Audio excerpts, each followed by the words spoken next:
The mother of a pregnant girl started a scandal in my office. Her daughter did not want to have an abortion, but then the mother's secret was revealed. She was sleeping. I've been a doctor for over 15 years, and in all that time, I thought I'd seen it all. But last month, something happened that still keeps me up at night, replaying every word, every decision, every moment I wish I could undo. I'm not sure if I'm here to ask for advice, vent, or just make sense of it all. So, here goes. It started on an ordinary Tuesday. The clinic was packed, as usual, with the usual chaos of people shuffling in and out. Around noon, a mother and her teenage daughter came in for what was listed as a routine checkup. They introduced themselves as Mrs. Taylor and her daughter, Emma. The moment they sat down, I could feel the tension radiating between them like static electricity. Mrs. Taylor was polished to perfection, hair neatly tied back, wearing a crisp blazer that screamed authority. Emma, on the other hand, looked like a deer caught in headlights. She barely made eye contact, fidgeting with the sleeve of her hoodie. I could tell there was more going on than what they'd written on the intake form. As I started asking the usual health questions, Mrs. Taylor cut me off mid-sentence. "Dr. Callahan," she said, her voice sharp, "Emma has been acting strange lately. She's been nauseous, moody, and, well, I found something in her room." Emma's head shot up, her eyes wide. "Mom," she hissed, her face turning bright red. Ignoring her, Mrs. Taylor pulled a crumpled piece of paper out of her purse and slapped it onto the desk. It was a receipt for a home pregnancy test. My heart sank. "Is there something you'd like to tell us, Emma?" I asked gently, trying to give her space to explain. Emma's lips quivered, and tears welled up in her eyes. "I was going to tell you," she whispered, her voice barely audible. Mrs. Taylor didn't give her a chance. "Don't bother lying," she snapped. "I know you're pregnant. And we're here to take care of it. Today." I froze. This wasn't just a bombshell, it was a grenade that had just gone off in the middle of my office. The room went dead silent for a moment, except for Emma's quiet sniffling. She was staring at the floor, her face pale and streaked with tears. I glanced between her and her mother, trying to process what was happening. "Mrs. Taylor," I said carefully, "let's take a step back here. Emma's health and her consent are my priorities. We need to talk about this before making any decisions." Her mother crossed her arms, her face hard as stone. "We've talked about it. This isn't a decision. She's 17, and she has no business having a child. I won't have her throwing her future away because of a stupid mistake." Emma flinched like the words were daggers. She finally spoke, her voice trembling. "It's not a mistake. She hesitated, looking like she was trying to summon every ounce of courage she had. "I want to keep the baby." That was it. The whole room erupted. Mrs. Taylor stood up so fast her chair screeched against the floor. "Keep it? Are you out of your mind? You can barely handle your part-time job at the diner. Who's going to raise this baby? Me? I don't think so." Emma was sobbing now, but she didn't back down. "You don't understand. I love." Mrs. Taylor cut her off, her voice dripping with disbelief. "You don't even know what love is. That boy, what's his name, Ryan? He's not going to stick around for this. Do you even know where he is right now?" I held up my hand, trying to regain control of the situation. "Ladies, please. This is a medical office. We need to have a calm and respectful conversation, or I'm going to have to ask you both to leave."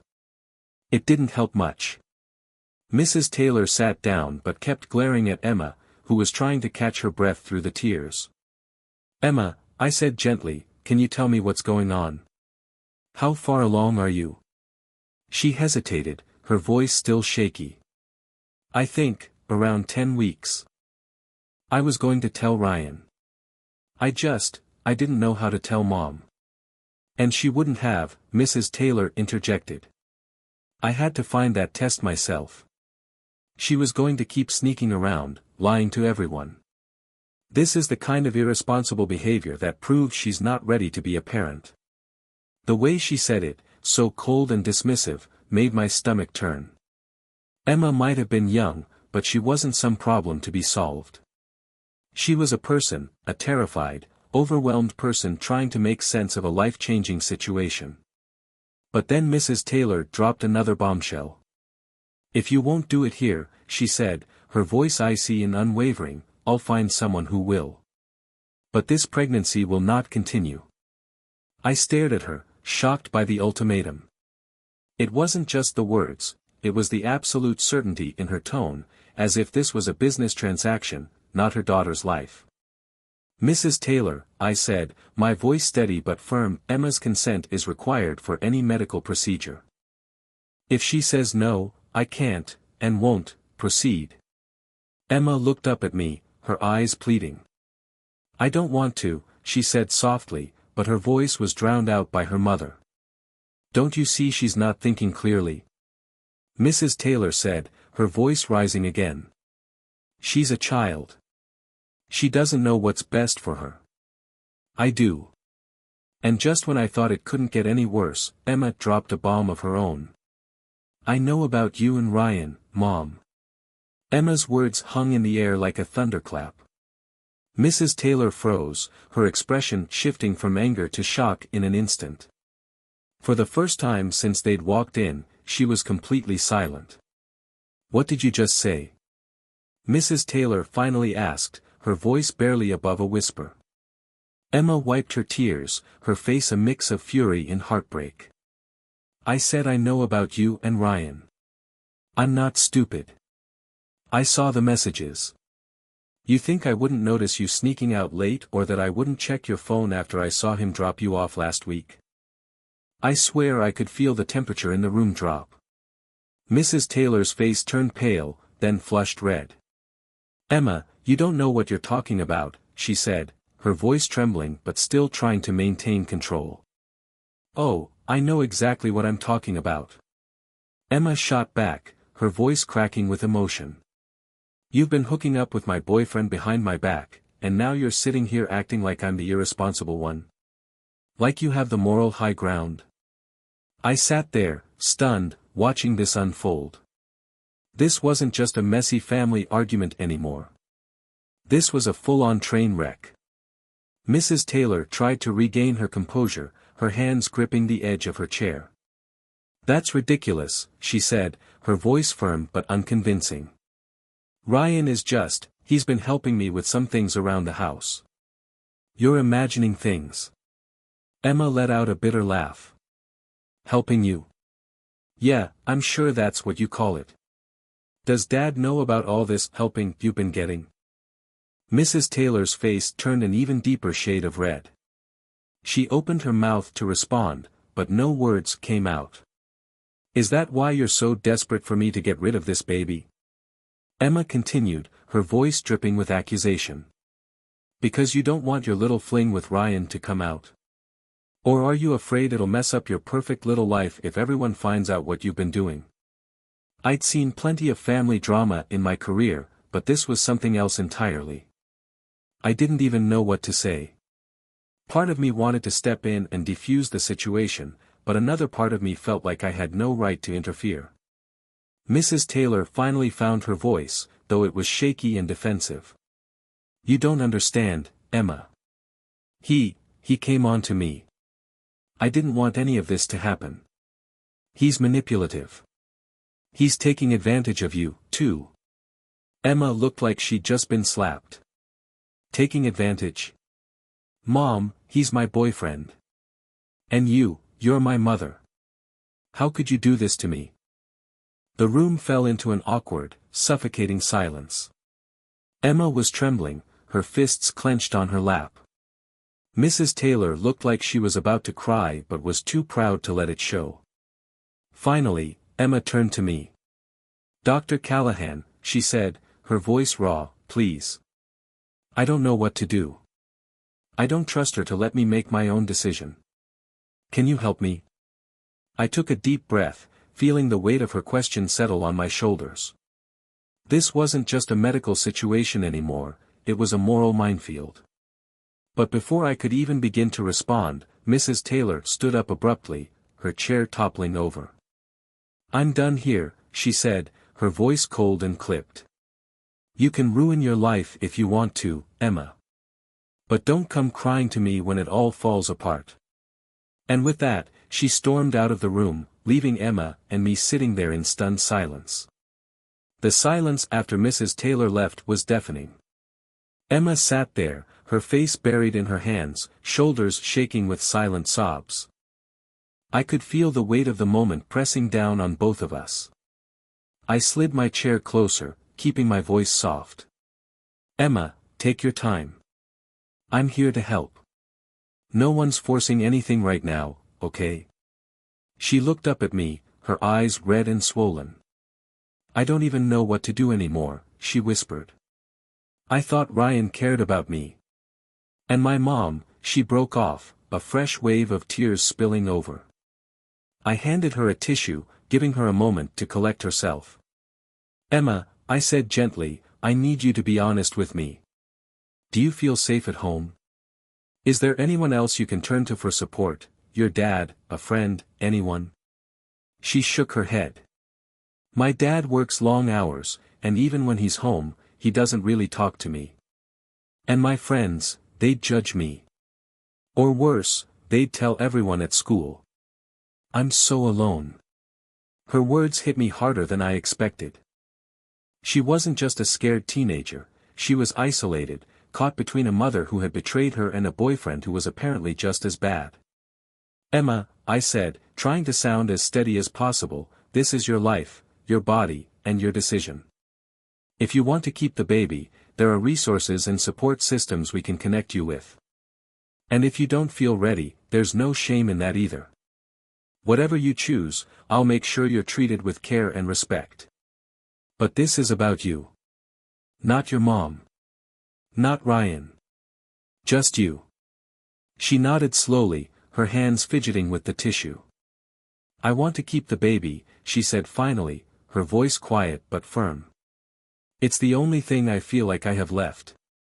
But I don't know how to do it on my own." Before I could respond, the door burst open, and Mrs. Taylor stormed back in. Her face was flushed, and she had a cold, determined look in her eyes. "I spoke to your father," she said, glaring at Emma. "He agrees this pregnancy is a mistake, and we need to end it now before it ruins everything." Emma's head shot up, her expression a mix of shock and betrayal. "You told Dad? You said he wouldn't understand."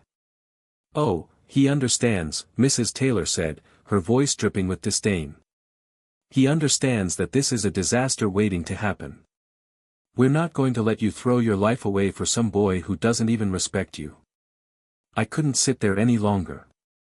"Mrs. Taylor," I said firmly, standing up, "you cannot make this decision for Emma. Legally and ethically, her consent is required. If she says no, that's the end of it." Mrs. Taylor turned to me, her eyes blazing. "And what happens when she's a single teenage mother, struggling to make ends meet? Are you going to step in then? Are you going to raise her child for her?" The tension was suffocating. Emma stood up, her voice shaking with rage. "You don't care about me, Mom. You just care about your perfect little image. Well, guess what? I'm not you. I'm not going to make the same choices you did. This is my life, and I'm keeping this baby." Mrs. Taylor looked like she was about to explode, but before she could say another word, Emma turned to me. "Dr. Callahan, can I get some information on those resources you mentioned?" "I don't care what she says. I'm not changing my mind." I nodded, relieved to see her standing her ground, even if the path ahead would be difficult. But just as I was about to sit back down and gather the materials, my phone buzzed on the desk. I glanced at the screen, frowning. It was an anonymous text message. It read, "You don't know what you're getting into, Callahan. Stay out of it." I stared at the message, my stomach twisting into knots. Anonymous threats weren't something I dealt with in my day-to-day practice, and the timing couldn't have been worse. My thumb hovered over the phone, debating whether to respond, but Emma's voice snapped me back to the moment. "Is everything okay?" she asked, her face still puffy from crying but now tinged with concern. I slid the phone face down on the desk, forcing a calm smile. "It's nothing," I lied. "Let's focus on you right now." But inside, my mind was racing. Was it Ryan? Mrs. Taylor? Someone else entirely? I pushed the thought aside, knowing I couldn't afford to let it distract me. Mrs. Taylor, however, wasn't letting up. "Emma, you're being dramatic. You have no idea how hard this is going to be. I'm trying to protect you, even if you hate me for it." Emma squared her shoulders, looking more resolute than I'd seen her all day. "No, you're trying to control me. But you don't get to make this choice for me, Mom. Not anymore." Mrs. Taylor opened her mouth to argue, but my intercom buzzed before she could speak. "Dr. Callahan," the receptionist's voice crackled through, "you have a visitor in the waiting room. A young man, says it's urgent." Emma froze. "Ryan?" Mrs. Taylor's jaw tightened. "Of course, he shows up now," she muttered under her breath. I exhaled slowly. "Emma, do you want to see him?" She hesitated, then nodded. "I think I need to hear what he has to say." I stepped out of the room, feeling the tension follow me like a shadow. Ryan was pacing the waiting room, his hands shoved into his pockets. He was tall, with an air of nervous energy that only amplified when he saw me. "Dr. Callahan," he said, his voice low and urgent. "I need to talk to Emma. Please." I studied him for a moment. "She's willing to see you, but let me be clear, this conversation needs to stay respectful. She's been through enough today." He nodded quickly. I need to fix this." I brought him back to the room, and the moment he stepped inside, Emma's expression shifted. There was anger, hurt, and something that looked like hope, all tangled together. "Emma," he started, his voice shaky, "I'm sorry. I messed up. I was scared, and I didn't know how to handle any of this. But I want to make things right. I'll be there for you and the baby. I swear." For a moment, it seemed like the air softened. Emma's eyes filled with tears, but this time, they weren't from anger. Mrs. Taylor, however, wasn't having it. "Oh, now you want to play the hero," she snapped. "Where were you when she was dealing with this on her own? You're just a kid yourself. What could you possibly do to support a baby?" Ryan's face hardened. "With all due respect, Mrs. Taylor, this isn't about you. It's about Emma and me. And I'm going to step up, whether you like it or not." I could feel the tension escalating again, but before anyone could say another word, my phone buzzed on the desk once more. Another anonymous text. This time it read, "back off, or you'll regret it." My blood ran cold. Whoever this was, they weren't bluffing. And something told me this wasn't just about Emma's pregnancy, it was bigger, darker. I knew one thing for sure, this wasn't over. The second message lingered in my mind like a storm cloud. My instincts screamed to report it immediately, but with Emma and Ryan in the middle of their heated conversation, there was no time to lose focus. Still, I discreetly locked my phone, silencing any further interruptions.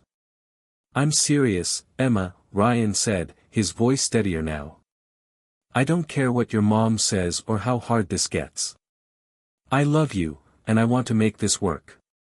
Emma looked torn, her emotions visibly warring with each other. "Ryan, I want to believe you, but I don't know if I can. You've been so distant, and then finding out about you and my mom." Ryan's eyes widened in shock. "Wait, what? Me and, what are you talking about?"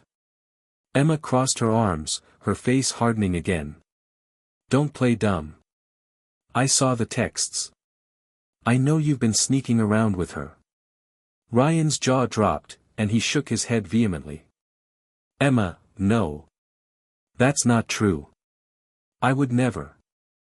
Your mom has been acting weird around me, sure, but I thought she was just trying to intimidate me, not. Mrs. Taylor cut in sharply. That's enough.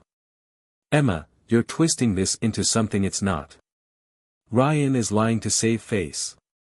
You're too young and naive to see it. Emma shot her mother a furious glare.